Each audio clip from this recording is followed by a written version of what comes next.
Here's what you need to be able to do after this lesson. Let theta be an angle in standard position. So I have standard position, here's my initial side, with x comma y, a point on the terminal side of theta. So notice that I can have any type of angle on an xy coordinate plane. Last time it was just a right triangle. So if I have some terminal side, we'll just keep it in quadrant 1 for here, and on that terminal side I have a point. We'll label that x comma y. We have this angle here, and that's going to be theta. Let's make some observations. If I were to drop straight down here, I would see that since it's x comma y, this would be x, and this right here would be y. Let's make another observation. Pythagorean theorem, x squared plus y squared is equal to hypotenuse squared. Let's label this as r. So that's going to be r squared here. Do any of you recognize this equation here? X squared plus y squared equals r squared. That is actually the equation of a circle, center 0, 0, with radius r. So if I have radius r, and I go along, this equation, right, would give me a graph of a circle. So you want to keep both things in mind. We're using both Pythagorean theorem and the equation of a circle centered at the origin. So notice that if I want to solve for r, I can take the square root of each side, and it's only going to be the positive value because it's the radius or the hypotenuse of a triangle that I've created. Okay, given this right triangle setup, let's go ahead and do SOHCAHTOA. So if I do SOHCAHTOA, I get sine of theta, right? That means I stand at angle theta and look at the opposite over hypotenuse. So the ratio is going to be y over r. If I do cosine of theta, I get, right, stand at angle theta. What is my cosine ratio? That's x over r, adjacent over hypotenuse. And then lastly, what happens if I do tangent? Tangent of theta is opposite over adjacent. Stand at angle theta, what is the opposite over adjacent ratio? That's y over x. So when we are finding the trig ratios of any angle, not just angles in quadrant 1 or acute angles, we want to think of them in terms of x and y's.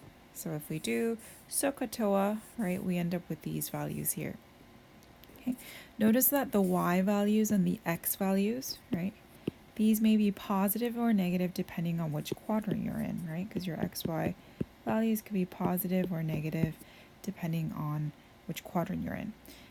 Notice that the radius r is always going to be positive, right? Radius r is always positive value.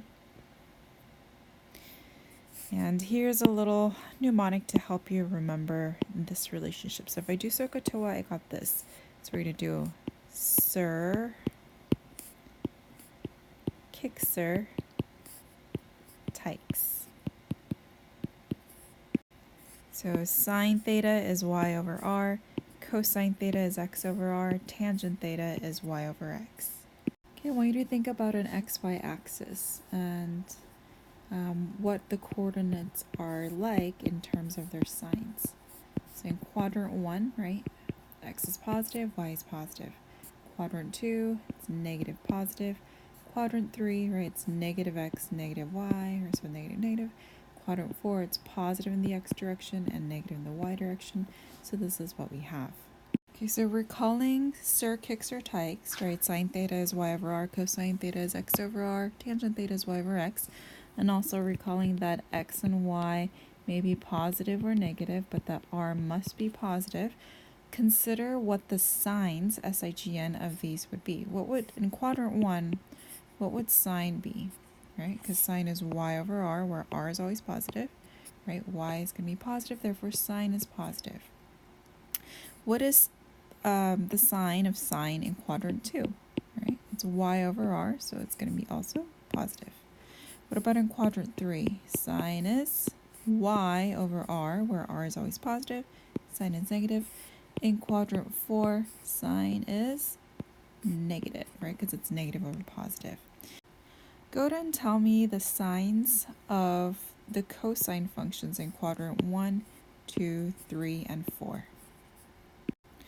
All right, cosine, recall, is x over r, right? X over a Kixer. Again, r is always positive, so it's the x coordinate that determines the sign, positive or negative. So in quadrant 1, cosine is positive. In quadrant 2, cosine is negative. In quadrant 3, cosine is negative. In quadrant 4, cosine is positive again because the x coordinate dictates what sign, positive or negative, that function will have. How about for tangent functions? What would their ratios be in terms of positive or negative signs? Tell me for quadrant 1, 2, 3, and 4. Okay, so for tangent, remember Kixer Tykes, it's y over x, and x and y can be positive or negative. So let's think about it. In quadrant 1, tangent is y over x. So that's positive because it's positive over positive. In quadrant 2, tangent is positive over negative, which is negative in overall value. In quadrant 3, negative over negative gives me positive.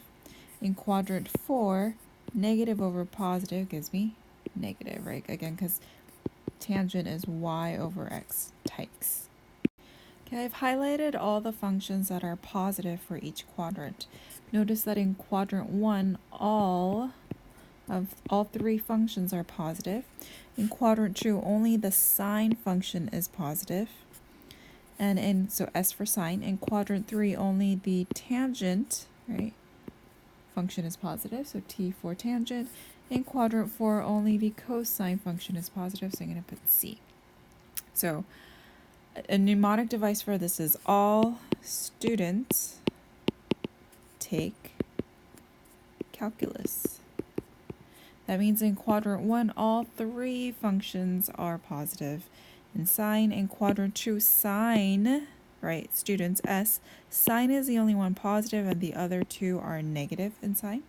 In quadrant 3, tangent, right, T for tangent is the only positive. The other 2 functions are negative. In quadrant 4, C, calculus, right, C stands for cosine. Cosine is the only positive one. Go ahead and answer this question. True or false? Secant theta in quadrant 2 is positive. Here's an example. Given sine theta is equal to negative 2/3 and tangent theta is greater than 0, in other words, it's positive, find cosine theta. Let's think about the xy coordinate plane. If I have sine value that's negative, right, and I have all students take calculus, I know my angle must not be in quadrants 1 or 2. And I know that because in quadrant 1, all 3 trig functions are positive, but here it's negative, right? In quadrant 2, right, sine function is positive, but I have a negative sine function. And tangent is greater than 0, meaning tangent is positive. So of the remaining 2 quadrants, which one of them is tangent positive? It's quadrant 3, right? So I know my angle lies in quadrant 3. And if I'm looking for cosine theta and my answer is in quadrant 3, is cosine positive or negative in quadrant 3? Right, I know cosine theta is going to be negative in its answer because in quadrant 3, tangent, as well as the reciprocal function cotangent, are the only ones that are positive. Everybody else is negative. I also know that my answer is going to be x over r. Remember, it's Kixer type, so cosine theta is x over r. So how can we find the numerical values for x and r? Well, I know that sine theta, which is right, y over r, is negative 2/3. So because r is always positive, I know r is equal to 3. And y, right, which may be positive or negative, in this case it's negative, is negative 2. But we need to find what x is. Do you remember how the x, y, and r variables are related? Either by the Pythagorean theorem, right, using SOHCAHTOA, or by the equation of a circle, x squared plus y squared equals r squared. So x squared is what I'm looking for, plus y squared, which is 2 squared, so that gives me 4. R squared is 3 squared, which is 9. Therefore, x squared is equal to 5. So x is going to be plus or minus root 5. Well, in this case, we know it's going to be negative, so it's going to be negative root 5. So what matters here is that my final answer is, for cosine theta, is x, which is negative in sign, over r, which is positive 3. Okay, how about given the same situation here, go ahead and find cosecant theta. What is cosecant theta? Okay, recall that cosecant theta is the reciprocal of sine theta. So normally, sine theta is opposite over hypotenuse, or SIR. So cosecant theta is going to be the reciprocal r over y. Okay, r over y. So cosecant theta is r over y. I know that r, which is the radius, right, or the hypotenuse, is going to be 3. And my y, I know, is negative 2. So 3 over negative 2 is my final answer. It was really just the sine ratio, but flipped over. Also note that because sine is negative in quadrant 3, cosecant is also negative in quadrant 3. Here's something you need to know. The reference angle. The reference angle is a positive acute angle, right, less than 90 degrees, formed between the terminal side and the x-axis. So let me go ahead and give you an example. Let's say we had 170 degrees. So if I have that in standard position, right, 170 is more than 90 but less than 180, we would end up in quadrant 2 here. Okay. The reference angle is the angle created between the x-axis and the terminal side. So notice that I have two options here, option 1 or option 2, to state as my reference angle. Which one is it going to be? Option 1 or option 2 for my reference angle? If you answered option 1, you are correct. And the reason it's 1 and not 2 is because your angle needs to be acute. Note that angle 2 would be greater than 90 degrees. So in this case, if I have 170 degrees, the reference angle is 10 degrees. So the reference angle in this case would be 10 degrees, right? Because 170 and 180, they have 10 degrees between them.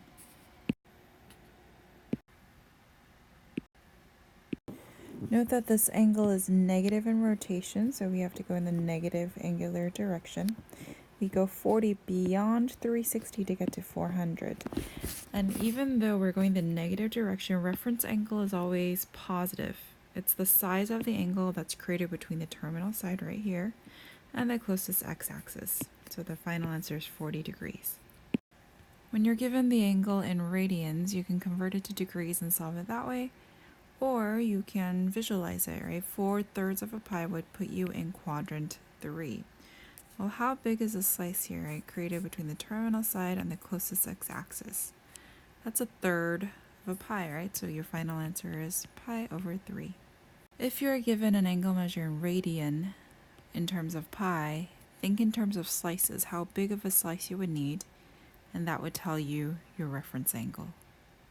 Let's take a look at this example. Find the exact value. So when you see exact value, you're going to have to find a ratio not in decimal form, right? So you don't want to do any rounding. So let me show it to you in two different ways. The first way is as follows. Let's draw 210 degrees. So standard form here, you're a little past 180, so I'm at 210 degrees.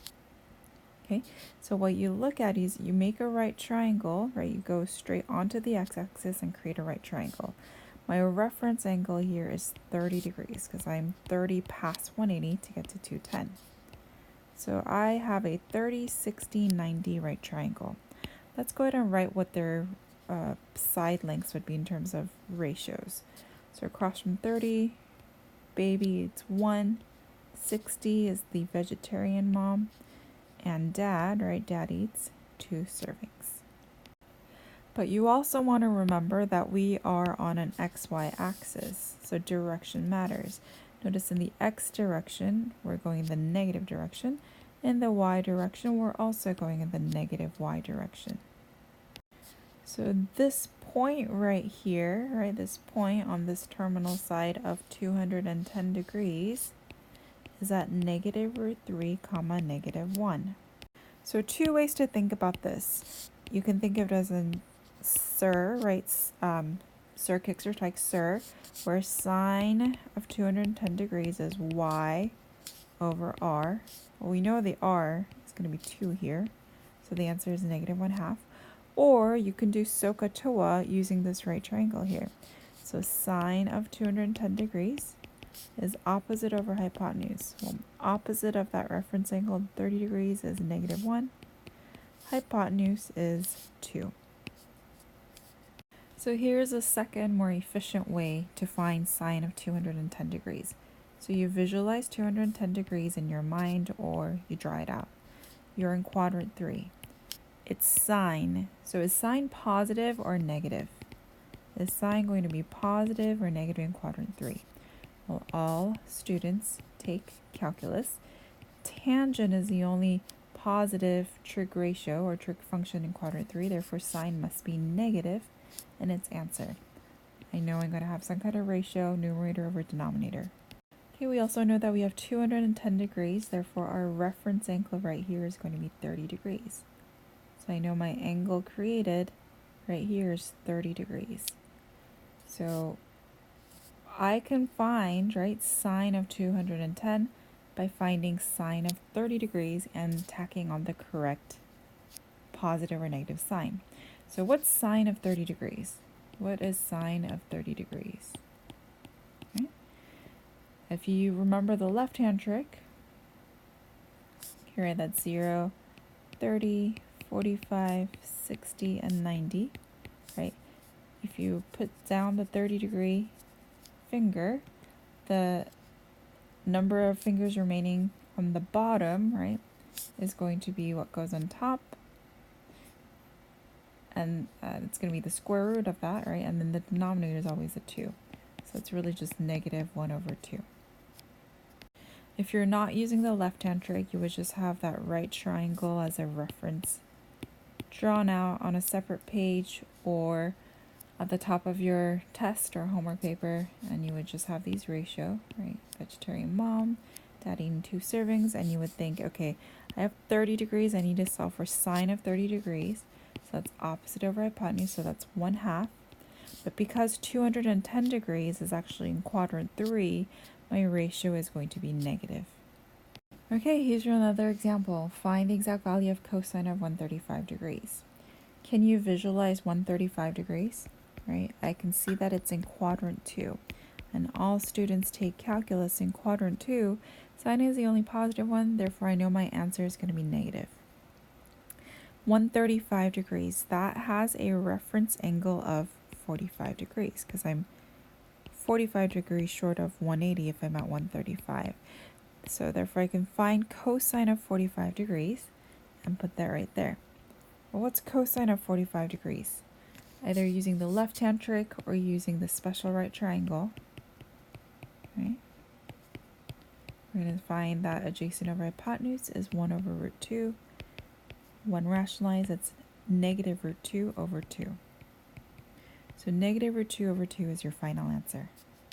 Here's another example. Find the exact value of tangent of 5 pi over 3. Which quadrant is the angle 5 pi over 3 in? Right. So that's 1/3, 2/3, 3/3, 4/3, 5/3. So it's in quadrant 4. All students take calculus. So tangent is going to be negative in its ratio because it's in quadrant 4 where only cosine is positive. What is your reference angle? Your reference angle is 1/3 of pi, so pi over 3, which is 60 degrees, right? 180, pi is equal to 180, right? So you can think of it that way. So you're really finding tangent of 60 degrees in its ratio, and you know it's going to be negative because it's in quadrant 4. So what's tangent of 60 degrees? Using either the left-hand trick or the special right triangle ratio, you'll see that tangent of 60 degrees is going to be square root of 3 over 1, or just negative root 3 for your final answer. Okay, the correct answer is positive 1 over 2. The correct answer is negative 1 over 2. Note that it's negative 120 degrees, so you actually end up in quadrant 3. And negative 1 is the correct answer. Last part. Quadrant angles or quadrantal angles. These are angles whose terminal sides lie on an axis. So for example, if I have 90 degrees, right, notice that I'm on the positive y-axis. If I have 180 degrees, right, it lays flat. 270 degrees, right, 2 pi, pi over 2, etc. So for these quadrant angles, when you're finding the trig ratios for these, you have to use the Sir-Kixer-Tykes method. So for example, let's say you had to find the sine of 90 degrees. So I know I have 90 degrees right here. Well, what would that xy coordinate point be? Okay, you can make up whatever radius you want for your circle, and that would determine the xy coordinate, right? Because that's going to be 0 for your x, and then the y is going to be equivalent to what your radius is here, right? Do you see how the y and then the radius would be equivalent for this point? So the easiest one to do is if you were to set the radius to equal 1. So if the radius is equal to 1, this point here would be 0, 1. That means sine of 90 degrees is equal to, right, y over r, which is 1 over the radius, 1, giving a final answer of positive 1.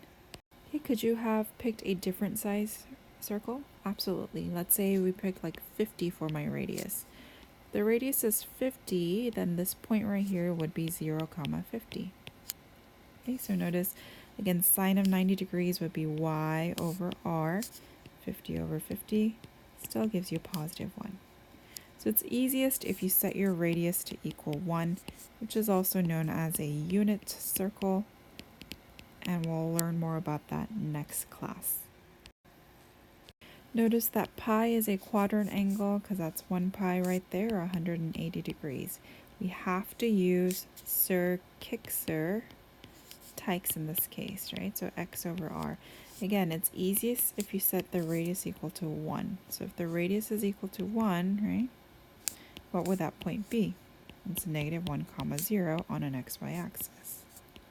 So x is negative 1, r is 1, therefore your final answer is negative 1. Okay, 3 pi over 2, you can either think of as that 180 divided by 2, which is 90 times 3, giving you 270 degrees, or we have pi divided into halves.